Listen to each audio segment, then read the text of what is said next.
Welcome to the Rhône River and another of the world's greatest cruises.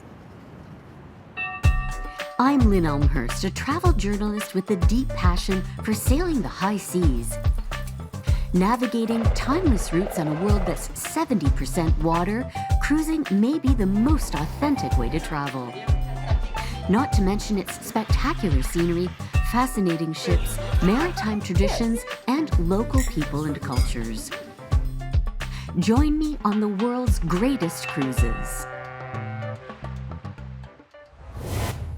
World's Greatest Cruises is made possible in part by the Journey community of travel advisors, local business owners with experience cruising and planning cruises. More information at journey.com/cruise. Today on World's Greatest Cruises, we're on a river cruise odyssey through the south of France. Usually a river cruise is from point A to B on a river, but this time we embark from Lyon, the third largest city in France, and where two rivers meet. So first we travel north on the Saône and then return to the confluence of the two rivers in Lyon before heading south on the Rhône to the last town before the Rhône Delta empties into the Mediterranean Sea. It's a route that takes us into the heart of three regions and the home to iconic French lifestyle, delicacies, some of the greatest wines and wine stories in France.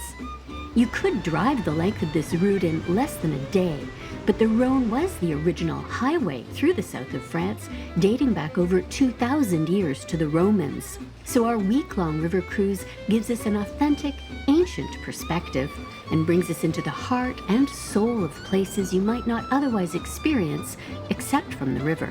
You have the flexibility of just walking off the ship and being in the center of towns. So you have medieval towns, small towns like Viognier, but it's a magical place, like going back into the 15th century. Then you have Roman cities like Arles, where you have the amphitheater, the Roman Colosseum. You have medieval cities like Avignon. And then you have big cosmopolitan cities like Lyon. So all of them are very different. And you visit three regions of France on this itinerary, which are also all very different from each other, which you wouldn't necessarily do if you were not on a ship. The slow boat allows you to really taste and sample some of these very unique and charming places that are so different and so very French, right? I think that's where the south of France is one of the most iconic places in people's travel imagination. It's just magical. Some friends and colleagues and I are sailing aboard the Emerald Liberté, a river cruise ship that's sized to sail along the Rhône and through its locks with about 140 guests and 40 crew members. As the name suggests, this river cruise ship taps into the French way of life, with cuisine prepared by a French chef, regional wine tastings conducted by local experts welcomed on board, an introduction to the vast universe of French cheeses, and even a dinner prepared on board by a local celebrity chef. The cake tonight is a recipe from my grandmother. But it's not all about delicacies, even in a region overflowing with wine and flavor. Emerald Cruises has an active program that helps guests maintain wellness goals and at the same time gives a unique perspective on the communities, history, and landscapes along the Rhône, like a guided hike up the steep hills into some of the world's oldest vineyards. We also borrowed e-bikes from the ship to explore historic riverside villages. And on board the ship, a walking circuit and games organized by the physical activity manager keep us on the sun deck as we sail through iconic French landscapes.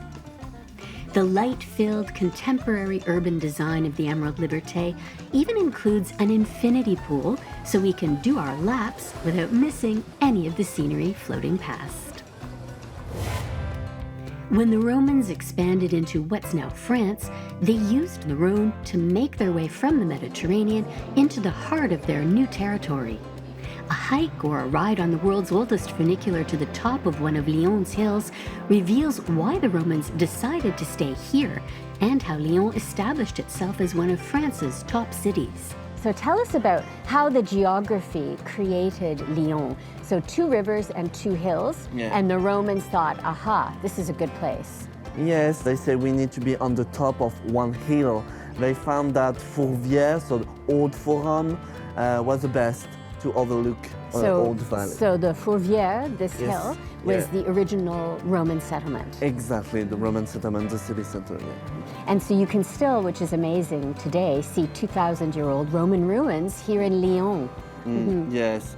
So after the Romans, the French, rose again, and that's what we see in the Old Town. Lyon's Old Town retains the largest display of Renaissance architecture in France. And it was during that time of expansion of wealth, knowledge, and creative skills that Lyon was decreed the location of royal silk production and became the capital of the European silk trade. You can still discover Lyon's silk heritage today. Some workshops don't just sell silk you can wear as a souvenir. They're using antique machines and looms to create real gold and silver thread and recreate historic silk fabric for restoration projects around the country. And did your father train you? Yes. Yes. I work with my father. So do you help recreate historical? Exactly the same pattern, the same silk, on the same loom. So you're providing them with authentic Exactly. fabric. Yes. That's a pretty great job. Yes, it's a good job. Clément, one of my favorite, very unique features of Lyonnaise architecture are the Traboules, Yeah. and you're going to show us some of the best ones. Exactly. Long Traboules really simply is a passageway, a shortcut. So you go on one street to another one and you pass through the building. So I had heard that they started for the silk workers as a way for silk workers to get their silk Yeah.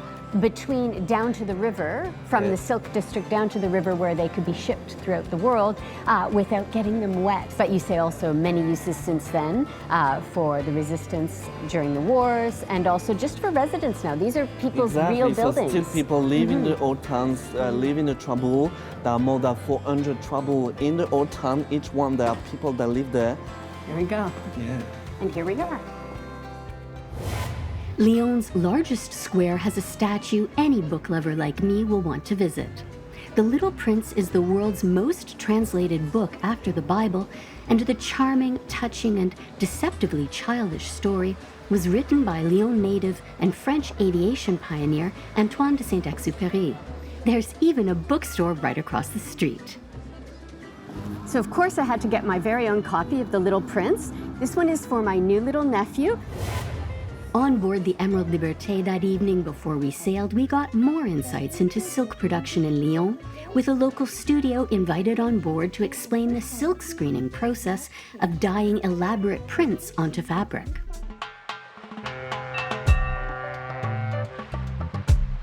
The first leg of our journey is north from Lyon, following the Saône River into France's Beaujolais and Burgundy wine regions. Chalon-sur-Saône, with its weekly market in full swing in the square, gives us our first taste of small-town French life and gives me the opportunity to pick up a little local color to take back to my ship stateroom. And it's our jumping-off port for our excursion into the heart of the legendary Burgundy wine region. In Beaune, some of the world's most well-known and highly valued wines intersect with charity, community, medicine, and religion, all under the colorful glazed tiles of one of France's most recognizable roofs and architectural masterpieces. This is an extraordinary building with an extraordinary history. It is. It started in 1443 when Nicolas Rollin and his wife Guigonne de Salins took the decision to found this place. Or to be honest with you, part of the project was linked to the fact that they wanted to buy their place in heaven. Right. Hôtel Dieu was the name of every hospital for poor and sick. Hôtel Dieu means house of God, run, of course, by the people who found them, but also by a group of nuns, of course, who were nursing. Did the work. Yes, of course they did. Yes. Sophie, I feel like I should be whispering in this room and that there may be the souls of sick people all around us. And that's where everything started. It's in fact called La Salle des Pauvres, the room of the poor, and it was actually the first bedroom of this hospital. Before modern medicine, there was really no way to help people, but obviously that's not the case. People were able to be helped here. They were helped first by praying, that's for sure. Yeah, we have to be honest. At the beginning, the priest and the doctor were as important. That the reason why we have such a gorgeous ceiling here, it's really a decorative ceiling which was symbolizing heaven. And people had to pray, of course, for their life, after death, so going to heaven. And just in case they were not afraid of hell enough, they put those horrible heads of monsters, as you can see on each side. To tell you to pray harder. Yes, we're laughing about it today, but I think they were actually very scared about it. Yes. And what surprised me is how recently this was in operation. People are always impressed that here in 1971, they were patients. 1971. Yes, we are cheating, not in this room. This room was already, a sort of museum in the since the 19th century, but the rest, was actually, in operation. As you can see, all the beds faced the chapel, which was graced with a painting that even at that time was already considered a masterpiece, commissioned for a room for the poor and dying. What's maybe most remarkable is how a hospital for the poor and common people, now museum, remained funded throughout the centuries. The answer is the reason Les Hospices de Beaune is one of the most famous labels in French wine. Almost from the beginning, I think after the first decade, a first donation in vineyard was also given. And all throughout the history, you understand, many vineyards were given, and not whatever vineyards, and just the best. And today, what we call Hospices de Beaune, it's not only this gorgeous museum, it's also a very nice wine estate of about 62 hectares of vineyard. And it's a very famous wine. It's a good quality wine, and that helps support it and maintain it. Exactly. Still to this day. Still to this day, because they had this wonderful idea 163 years ago to start a wine auction. So today is one of the biggest wine auctions of the world, and of course all the money of the wine is going to maintain this museum. Sometimes a place has a soul, and I think, yes, the Hospices de Beaune, they do have a soul, yes.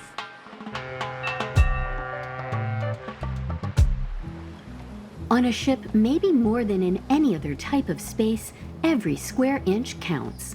It gives designers the opportunity to flex their creativity to find ways to make shipboard spaces do double duty. The Emerald Liberté's contemporary design incorporates a number of space-maximizing details. In my suite, my indoors is also my outdoors, when I drop the top half of the window down, providing a railing to lean on or a clear balcony to relax and watch the scenery of the Rhône sail past from the privacy of my room. The pool area makes an even more astonishing transformation I've never seen on a cruise ship of any size. It's a pool with a view, even as an indoor pool, with its infinity edge and glass wall looking out over the wake of the ship. And on fair days, the roof is retractable, making it an open-air pool. But that's not even its biggest trick.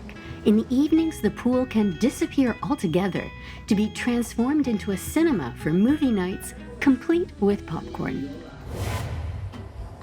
Once we start sailing south from Lyon, we soon begin to see the river's signature Rhône Riverbank vineyards, some of the oldest in the world, begun over 2,000 years ago by the Romans as they made their way up the Rhône, identifying ideal wine-growing conditions as they went. And on our first port of call on the Rhône, an active shore excursion presents us with the opportunity to get up close to the land and the vines, on a hike that starts by crossing the oldest suspension bridge in France and takes us high above the river to a hillside designated part of French national heritage.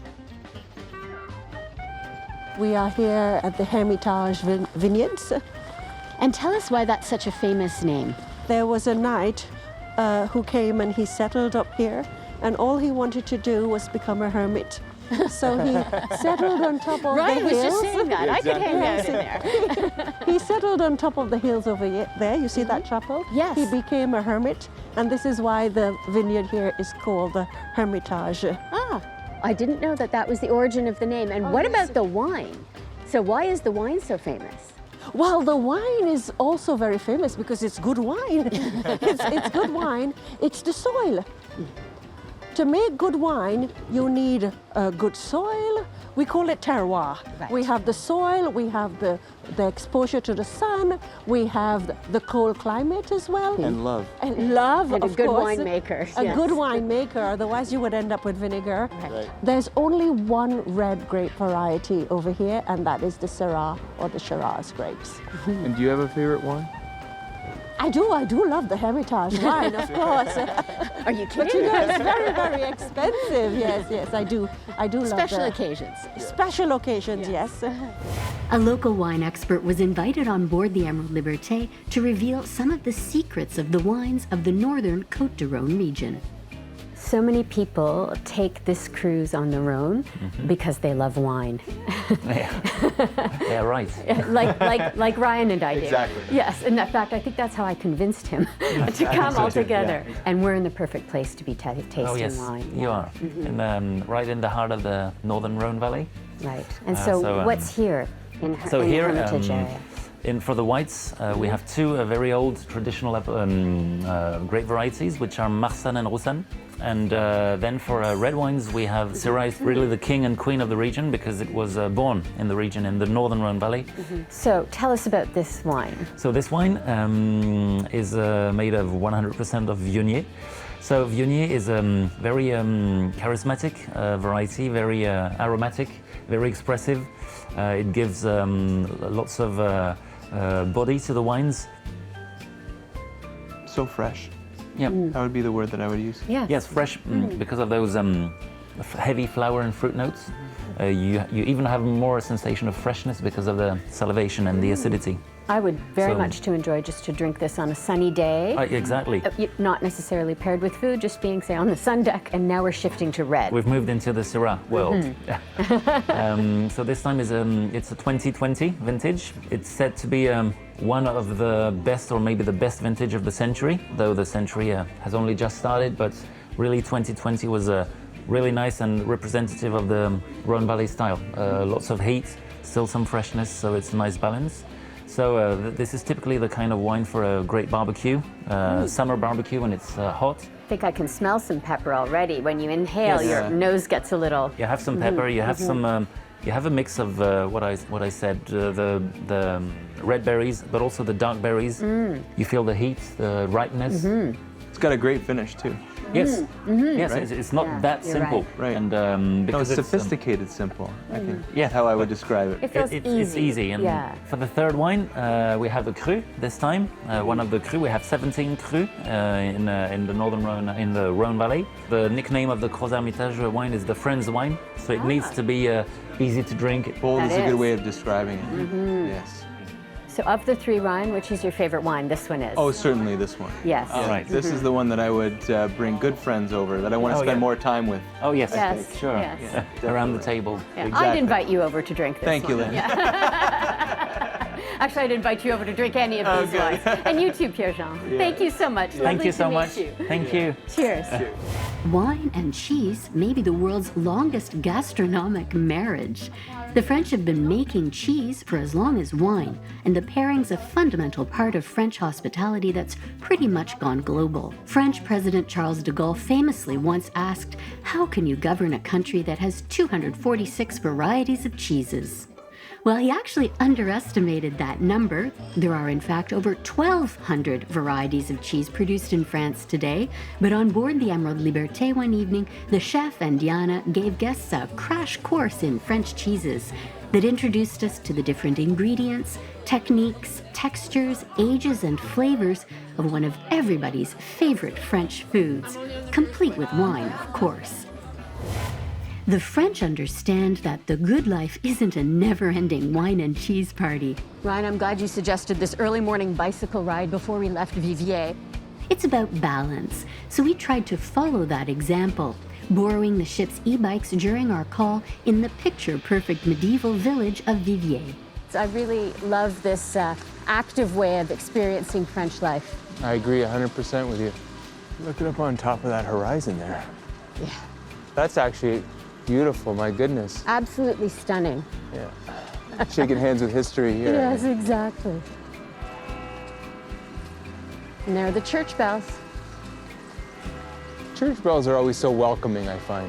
Yes, come. That's what Yeah, come, enjoy. Yes, that's enjoy what they're each other's saying. company, enjoy this place. That's right. Before people had smartwatches, it was the church bells. Exactly, yeah. Yes. Before it was an iPhone. That's right. Going through an alley of plane trees, there's nothing more French than this. Unless you had a basket with a baguette. Yes, that's the only thing we're missing. And maybe replace the helmet with a beret. Here we are, back at the ship. Welcome home, Lynn. Welcome home. Bonjour. Bonjour.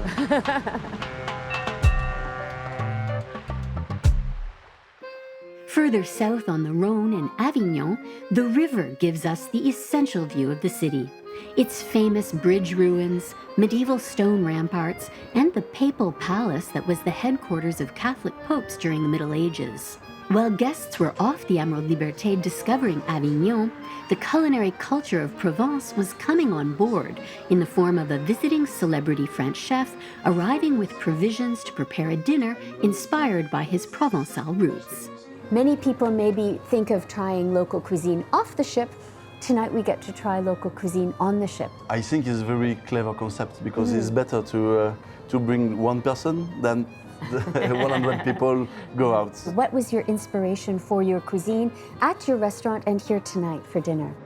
Yeah, tonight I bring all the fresh products on board, and for give you an example, tonight we will serve this terrine. Yes. Is grilled vegetables and brousse. Brousse is cheese from Aix-en-Provence. Is local cheese, very light, not too strong, because I want to give at the customer the sensation of Provençal cuisine, but with a modern style. Ah, well, this looks beautiful. It's like a work of art, every plate. Thank you. Yes, I really like put a lot of color, and on this plate. Well, Provence has so much color. Exactly. Yes. The cake tonight is a recipe from my grandmother. Ah. It's olive oil cake and apple cake. We don't put butter inside, just olive oil, because we don't have a cow in the south of France, only olive tree. For the main course, the beef, we cook it 10 hours in the oven, very slowly. We marinate 12 hours before, so we need about 24 hours to prepare the recipe. Right. So, but it's very nice because you can eat the meat with a spoon. Challenge accepted.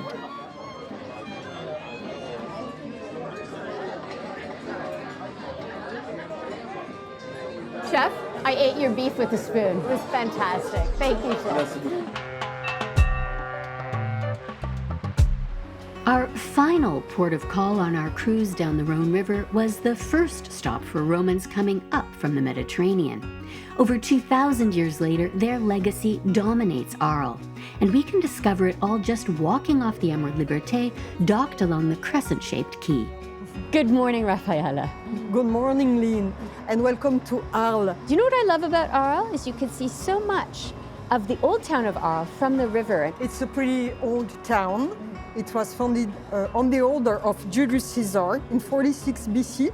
It's a very good strategic position. So there was the river, which was a main transportation route, but the road was here, the road to Rome was here as well. A hub, really. Exactly. For the entire Roman Empire. Exactly. Yes, so there's still evidence of Roman occupation. That's one of the main things that makes Arles so interesting in a very big way.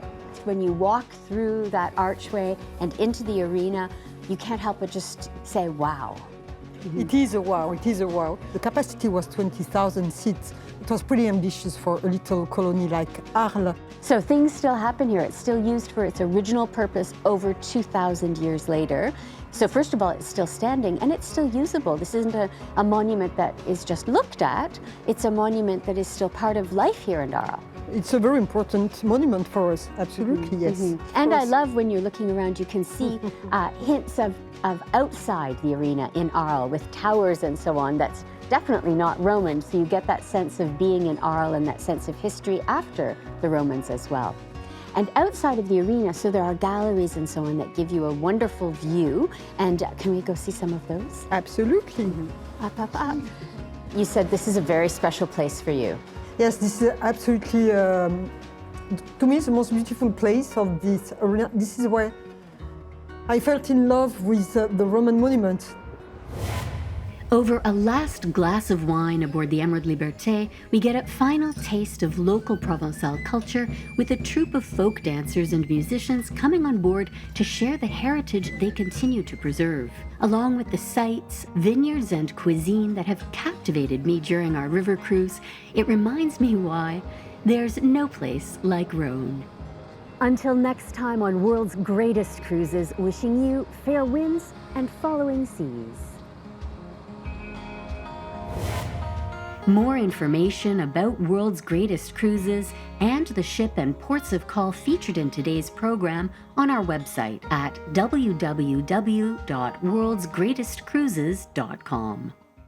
World's Greatest Cruises is made possible in part by the Journey community of travel advisors, local business owners with experience cruising and planning cruises. More information at journey.com/cruise. Next time on World's Greatest Cruises, we take an expedition cruise through 3 of the Great Lakes, from Michigan's Mackinac Island, where time has stood still, to Canada's freshwater playgrounds and on to the western shores of Lake Superior.